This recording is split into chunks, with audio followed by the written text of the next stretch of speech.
Let's talk about To Glory, a pirate-themed dexterity game.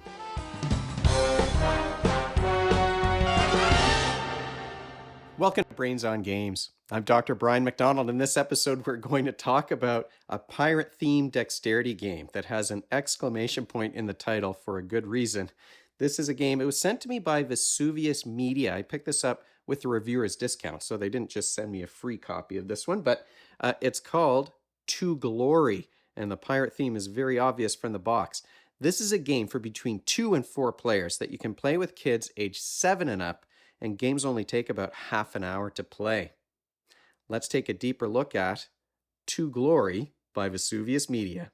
To Glory is a light game in terms of how complicated it is, in terms of the strategy level here. It is light. It's a kind of a table hog, so you're only seeing half of the board. And in fact, this tower down here at the bottom is actually in the middle of the board when everything's all folded out. It's a game that uses these ships, these cardboard ships, and there's a kraken and a tower, of course, as well. And these were quite a puzzle to put together, but they are very solid. And there's an instruction in the box for how to pack them away, so you don't have to take them apart every time. It's a light game, and what you're trying to do here is to earn the most victory points in the form of, well, primarily in the form of gold. So each gold that you earn at the end of the game is going to be worth 1 victory point. But if you manage to grab a treasure chest, the treasure chests are worth 6 points. So these ones are huge. And in fact, that's how you arrive at the end game. There's a certain, with a 4-player count, I've set up 4 ships on the board here. With the 4-player count, the first player who manages to grab 2 of these treasure chests is going to trigger the last round of the game. Treasure chests are worth 6 points. The gold is worth 1 point each. I mean, the way these things are set up, it certainly looks like a game where you're moving ships around the board, but where does the dexterity come in? Well, let's talk about how turns work in this game. So this is a game where you're going to get 5, they call them skipper actions, and skipper actions means moving your ship or the Kraken 1 space in the direction that it's facing. You can steer and turn. See, on these hexes, you're going to be turning 1/6 for each action that you take. So you might take a couple of actions to turn the Kraken around so that you'll be facing another ship that you might want to fire at later on. You can also explore if you're beside an island. You can grab one of the treasure maps from the island, and I'll explain what that might do. So 5 actions involving turning your ship, or like I said, the Kraken. You can even turn the tower so that it's facing a ship if you want to fire at it later on. So you get 5 of those, and you definitely need them. When we're talking about these hexes and you can only go in the straight direction that your ship is facing, you're going to want to be turning around as you move. You also get a captain action, and each captain in the game has a special ability that they can use, and all of these abilities are different. So you might be able to move your ship 2 spaces straight ahead. You might be able to use your captain's action to turn the tower 2 rotations. You might be able to move the Kraken. One of the captain is able to move the Kraken. And in the Kickstarter version that I was sent, and this is the deluxe version, that's why I have these metal chests and the coins. There was also a little expansion that adds storms and whirlpools. There's 4 new captains that you can use with different abilities. There's even parrots that the captains can have that give them some special ability too. So there's definitely asymmetric player abilities here in this game.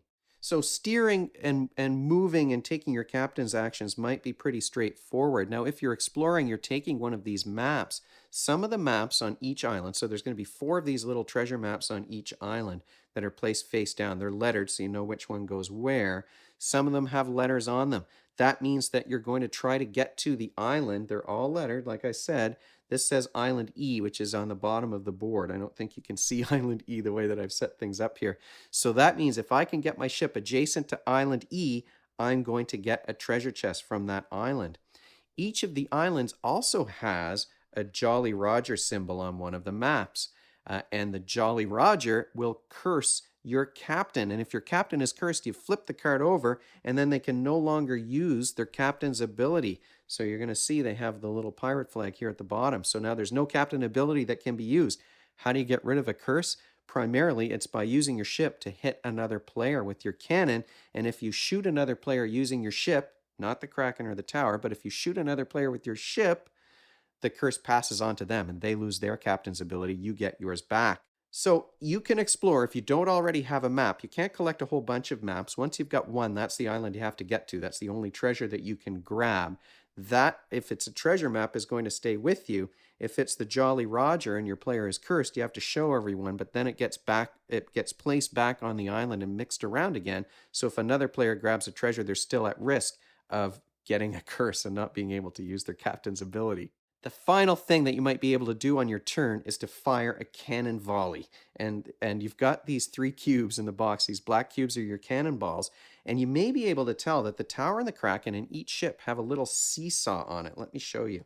Hopefully you can see this on the little camera. I'll put it up in front of you as well. But there's this little piece in the middle that swings back and forth.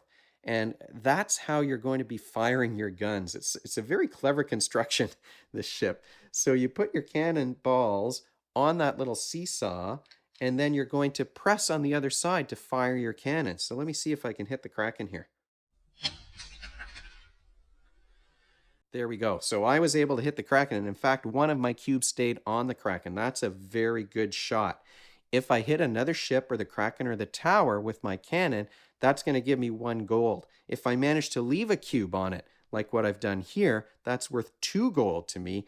And if I somehow manage to fire at another ship and knock the captain off the back of their ship, that's a 3 gold shot. So you might do more than one of those things, but you only get the gold for the maximum, the shot that's worth the most value to you. That was a really good one here. The other thing I should mention, when you're moving, when you're taking those 5 skipper actions, you can't finish your turn adjacent to another player. So you're not going to be right next to another player when you're taking your shots, unless you do so in the middle of your turn and then move away. But you can get fairly close, and here I am 2 hexes away, and I still managed to hit that Kraken. Those shots can sometimes be challenging. Once you get used to it, you can aim them a little bit, but you've got a tower that's taller than the ships. The Kraken is shorter, and then the ships are kind of in between. So we found it was easiest sometimes to hit the captain and knock the captain off using the tower because you've got a bit of a higher shot. But that was the craziest part of the game. Every turn you have a chance to do a cannon volley, and you can either shoot from your ship, shoot from the Kraken, or shoot from the tower. What skills, though, are you working on when you play a game like To Glory? This is very much a visual spatial game. You're doing some visual spatial problem solving because you can't end your turn adjacent to another ship or the tower or the Kraken. And you're trying to get usually across the board to the other side to the island that's on your treasure map so that you can grab that treasure chest. And the other players can block you. So it is a crowded board in a 4-player game. Everybody's kind of trying to maneuver and get in everyone else's way while at the same time trying to get into a good position to make a good cannon shot and earn some gold. So there is some spatial reasoning here.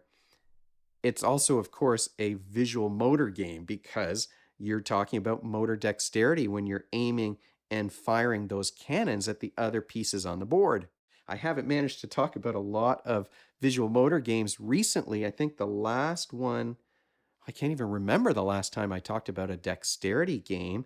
In fact, I didn't do a video for Chicken versus Hot Dog. I mentioned that last week, but there is definitely a dexterity component, I think, and we'll talk about that in this part in a moment.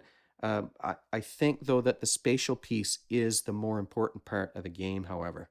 Final thoughts about To Glory. Well, I mean, the pirate theme definitely shines through. You've got these pirate captains, and the ones in the little mini expansion are kind of skeletal zombie-like ones, like they've already been cursed before the game begins.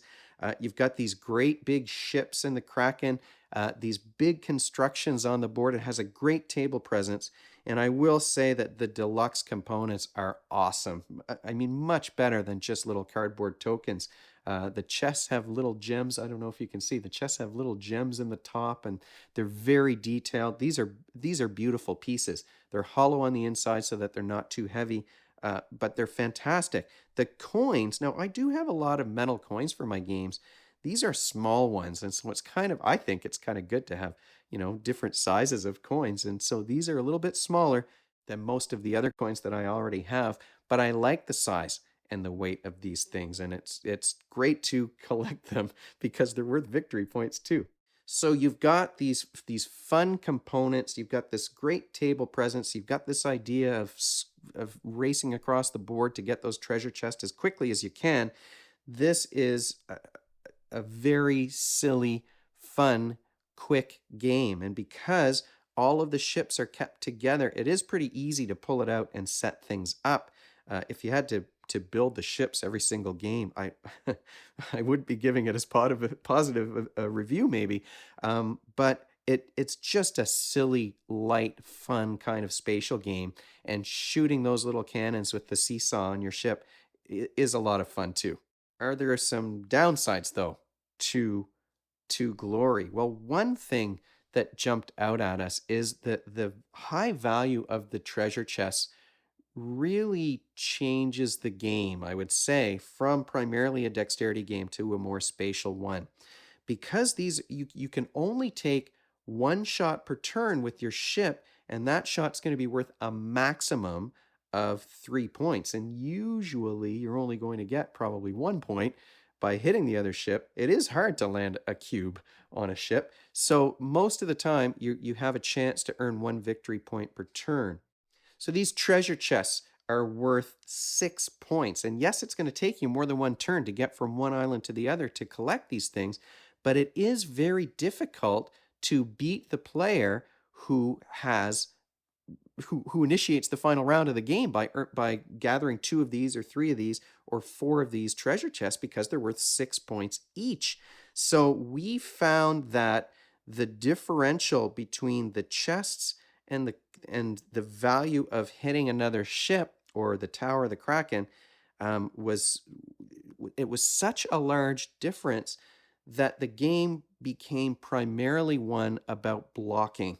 So rather than really emphasizing or prioritizing firing those cannons, which is the most fun part of the game, what you're trying to do is get yourself in a position to block the other players from getting to the island that they want to reach so that you can prevent them from getting those treasure chests that are worth so much. The other thing that I think happens in this game based on the value of these chests is that one of the captain's abilities is they can move their ship 2 extra spaces on their turn. And that ability was huge in this game. So that seemed to be, for us anyway, it was the most powerful ability in the game. And we found ourselves needing to target that player and making sure either that they were cursed so that they couldn't move as far, or that there was another ship in their way so that that ability would not be as valuable for them. That being said, it is really fun to shoot other ships with those cannons, and there's such a celebration if you manage to keep a cube on the other ship, or if you knock the other player's captain off. There's no penalties for knocking the captain off. They put them just back on their ship at the beginning of their next turn. So we had a lot of fun playing To Glory. Like I said, if you want to be strategic about it and really try to win this game, it's a game about blocking. But the fun part of this game is firing those cannons across the board and knocking the other players' captains off their boat. So thanks so much to Vesuvius Studios for sending this thing my way. I will put some information in the show notes about how to find To Glory. It just delivered on Kickstarter, so it should be showing up in retail soon. Remember, like I said, the retail version doesn't have that extra expansion with the parrots and the skeletal captains. But if you have any questions or comments or suggestions, you can, of course, leave them in the comments section below the video, or you can email me at brian@brainsongames.ca. Brainsongames.ca is the website. That's where future episodes will go. The previous ones are up there already. Brains on Games is the Twitter handle and the Facebook page and the Instagram feed, so we're all over the place.